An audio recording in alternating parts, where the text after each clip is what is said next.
For anyone questioning the Caitlin Clark effect, we now have people wanting to watch golf because of her. We saw the kind of offer that Ice Cube made to Caitlin to play in the Big Three. That is $5 million to play 3 months. Everyone believes they already know Caitlin Clark's story, a rookie sensation breaking records and drawing massive crowds to the WNBA.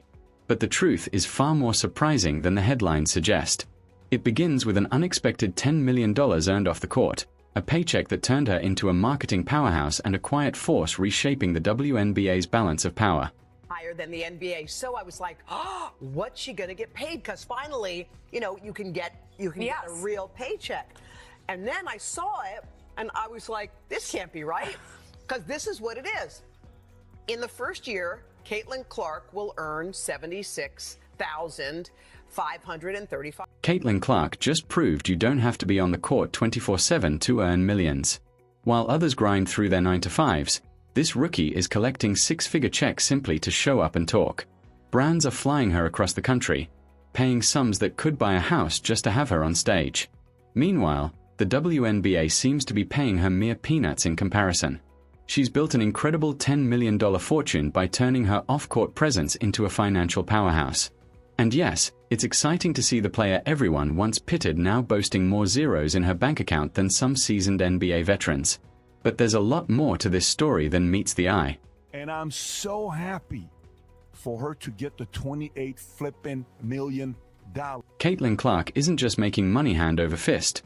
She's rewriting the playbook for sports marketing. While the WNBA continues to struggle with visibility, platform, and influence, she's effortlessly captured all three, using them to quiet her critics and outshine her rivals. The truth is, Caitlin Clark has changed the game, and not everyone is thrilled about it. From a marketing perspective, she's one of the most valuable basketball players on the planet. Her brilliance isn't limited to her performance on the court. It's in her ability to reshape the entire narrative. To her, the WNBA isn't the final destination. It's a strategic springboard for global recognition. With millions watching her every move, the spotlight she commands is worth far more than any game day paycheck. Caitlin Clark's last WNBA playoff game had over 2.6 million viewers, and now we are seeing the ratings dip under 1 million viewers. But here's where things get really wild. While most athletes focus on scoring points, Caitlin is building a brand that earns money from every single interaction. She reportedly charges $100,000 for a 30-minute virtual appearance, and double or even triple that for in-person events. This year alone, she's pocketed at least $600,000 just for showing up and speaking. That's not hard work, that's printing money. And brands can't get enough of her because she's magnetic, genuine, and truly inspirational. People don't just listen to her, they believe her. Her endorsement deals rival industry giants like Nike, Wilson, and State Farm. Nike reportedly signed her for millions without even needing a formal pitch. Caitlin Clark doesn't have to prove her value. Her name does it for her. State Farm likely spent a huge chunk of their advertising budget just to feature her in one of their signature commercials. Wilson, the iconic basketball brand, practically handed her a blank check. Each partnership strengthens her status not just as an athlete, but as a global phenomenon.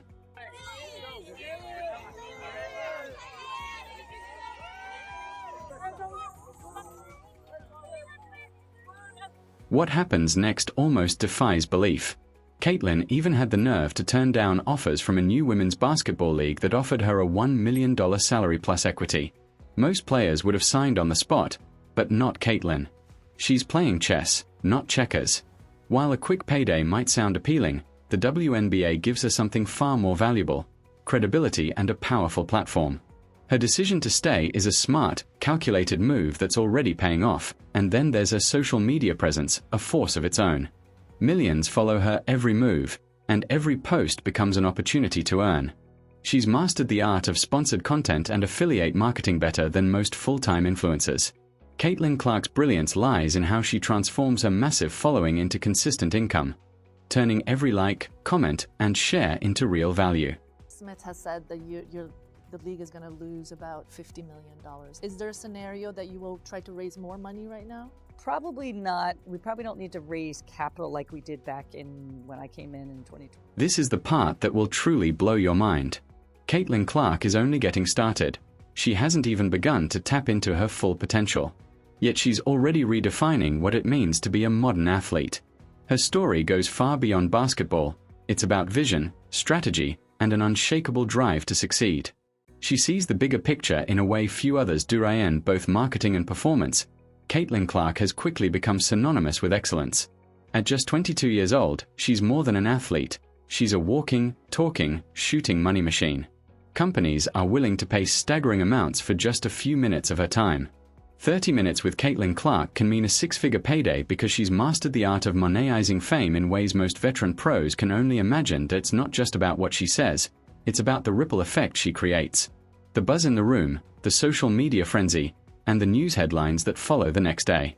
No matter how large their marketing budgets, brands simply can't replicate the kind of authentic influence she naturally commands. Look at player salaries, people wonder why are NBA player salaries 100 times higher than WNBA salaries? Because the TV money was 100 times higher in the NBA than it was. Everything you think you know is about to change. Caitlin Clark is far from finished. She's now signing contracts that would make even legendary athletes envious. One of her biggest achievements is her collaboration with Wilson to launch a signature basketball collection, a distinction previously granted to only one other player, Michael Jordan. Let that sink in.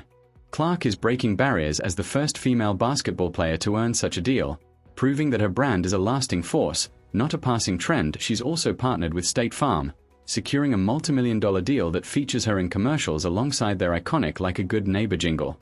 This partnership alone cements Caitlin Clark's reputation as a true marketing powerhouse. State Farm isn't just testing the waters, they're all in on the Caitlin Clark phenomenon.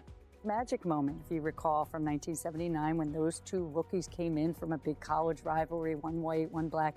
And so we have that moment with these two. But the one thing I know about sports, you need rivalry. That's what makes people watch. They want to watch games of consequence. However, her 8-year Nike contract, reportedly worth $28 million, is astonishing for a rookie. But here's the catch, and it's a big one. Despite its impressive size, the deal might not be as valuable as it appears, since it notably lacks a signature shoe. For athletes of her stature, the real money often comes from signature sneaker lines, like those of Michael Jordan or Stephen Curry, whose brands have grown into multi-billion-dollar empires built almost entirely on footwear sales. So while Clark's contract sounds massive, it may actually fall short of its full potential without her own signature shoe. Fans adore her, and kids everywhere would rush to buy a pair with her name on it. Yet Nike hasn't seized the opportunity, which is puzzling. No merchandise, no targeted ads, no commercials, and, most surprisingly, no signature sneakers. It's as if Nike is sitting on a goldmine but refusing to dig.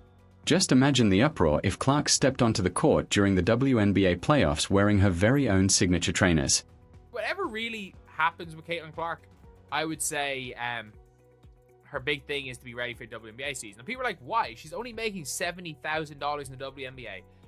What is the point of her worrying about that league rather than trying to push for other leagues and other ways of making more money?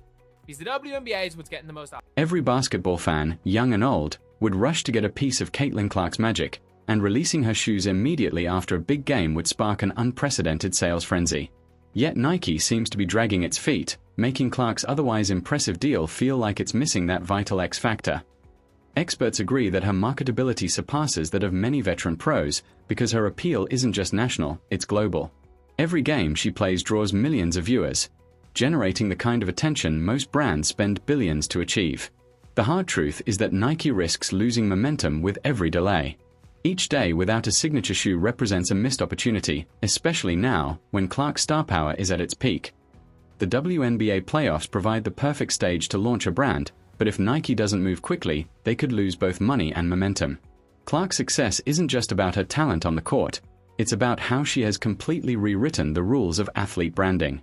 It has also been reported that Unrivaled 3-on-3 League offered Caitlin Clark significant equity in the league and a salary that is over $1 million. So this is the first time that we've heard of any money being thrown at her. We've heard that it would be a major deal, it would be a similar setup as to what She's already built a multi-million-dollar empire, and much of her potential remains untapped. With the right strategic moves, the game isn't just happening on the court for Caitlin Clark. She's winning decisively in the business world as well. While Nike may be slow to catch up, the rest of the sports marketing industry is watching her every move, taking careful notes on how she's revolutionizing the game. For example, By finally releasing a signature shoe, she could easily become a billion-dollar brand that there's no doubt that Clark's future endeavors will continue to be game changers. Her approach offers a powerful lesson in playing the long game. She's not chasing fleeting fame or quick wins. She's deliberately building something designed to last well beyond her playing days. And the best part? She's doing it entirely on her own terms. Whether sinking jaw-dropping three-pointers on the court or negotiating multi-million-dollar deals off it, one thing is clear: Caitlin Clark is unstoppable. So a lot of people are saying, oh, why is Caitlin Clark, like, she should play in Unrivaled, she's making like $1 million. She should play in X, Y, and Z league, she should make some money doing that, or, you know, Caitlin Clark can do X. No handouts. That phrase could define this entire era of WNBA labor relations. Caitlin Clark, A'ja Wilson, and other star players are essentially saying that no one gets to use their names, brands, or star power as leverage in a fight they never agreed to, and it's a completely reasonable stance. Consider their perspective: years of building a brand, grinding through college, and becoming household names. Then, some players they barely know launch a rival league and expect them to risk their WNBA careers, jeopardize relationships with the league they've dreamed of playing in, all to give outsiders negotiating leverage that primarily benefits those outsiders' business interests. That's not solidarity, that's exploitation. The top players have drawn a line in the sand. Now the big questions are, what happens next? Does the Players Association still have any leverage? Can they negotiate a fair CBA without that unmatched threat? Or have they just lost their strongest card? And what happens when the owners realize they hold all the power? Drop your thoughts below. This CBA negotiation is about to get messy.